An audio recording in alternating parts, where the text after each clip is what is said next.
एक समय की बात है। एक राज्य में एक प्रतापी राजा राज करता था। एक दिन उसके दरबार में एक विदेशी आगंतुक आया और उसने राजा को एक सुंदर पत्थर उपहार स्वरूप प्रदान किया। राजा वह पत्थर देख बहुत प्रसन्न हुआ। उसने उस पत्थर से भगवान विष्णु की प्रतिमा का निर्माण कर उसे राज्य के मंदिर में स्थापित करने का निर्णय लिया और प्रतिमा निर्माण का कार्य राज्य के महामंत्री को सौंप दिया।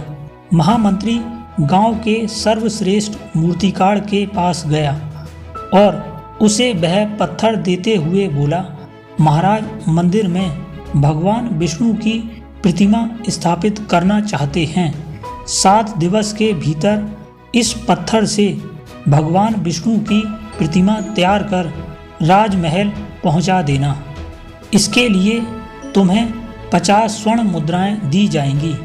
50 स्वर्ण मुद्राओं की बात सुनकर मूर्तिकार खुश हो गया और महामंत्री के जाने के उपरांत प्रतिमा का निर्माण कार्य प्रारंभ करने के उद्देश्य से अपने औजार निकाल लिए।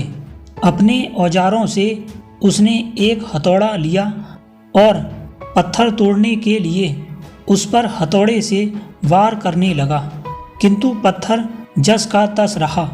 मूर्तिकार ने हथौड़े के कई वार पत्थर पर किए, किंतु पत्थर नहीं टूटा। 50 बार प्रयास करने के उपरांत मूर्तिकार ने अंतिम बार प्रयास करने के उद्देश्य से हथौड़ा उठाया, किंतु यह सोचकर हथौड़े से प्रहार करने के पूर्व ही उसने हाथ खींच लिया कि जब 50 बार वार करने से पत्थर नहीं टूटा तो अब क्या टूटेगा। वह पत्थर लेकर वापस महामंत्री के पास गया और उसे यह कह वापस कर आया कि इस पत्थर को तोड़ना नामुमकिन है, इसलिए इससे भगवान विष्णु की प्रतिमा नहीं बन सकती। महामंत्री को राजा का आदेश हर स्थिति में पूर्ण करना था, इसलिए उसने भगवान विष्णु की प्रतिमा निर्मित करने का कार्य गांव के एक साधारण से मूर्तिकार को सौंप दिया। पत्थर लेकर मूर्तिकार ने महामंत्री के सामने ही उस पर हथौड़े से प्रहार किया और वह पत्थर एक बार में ही टूट गया। पत्थर टूटने के बाद मूर्तिकार प्रतिमा बनाने में जुट गया। इधर महामंत्री सोचने लगा कि काश पहले मूर्तिकार ने एक अंतिम प्रयास और किया होता तो सफल हो गया होता और 50 स्वर्ण मुद्राओं का हकदार बनता।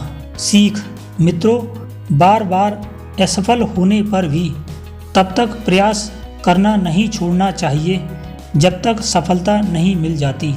क्या पता जिस प्रयास को करने के पूर्व हम हाथ खींच लें वही हमारा अंतिम प्रयास हो और उसमें हमें कामयाबी प्राप्त हो जाए। वीडियो अच्छी लगी हो तो लाइक करें, चैनल सब्सक्राइब करें और बेल आइकन दबाना ना भूलें। Thanks for watching.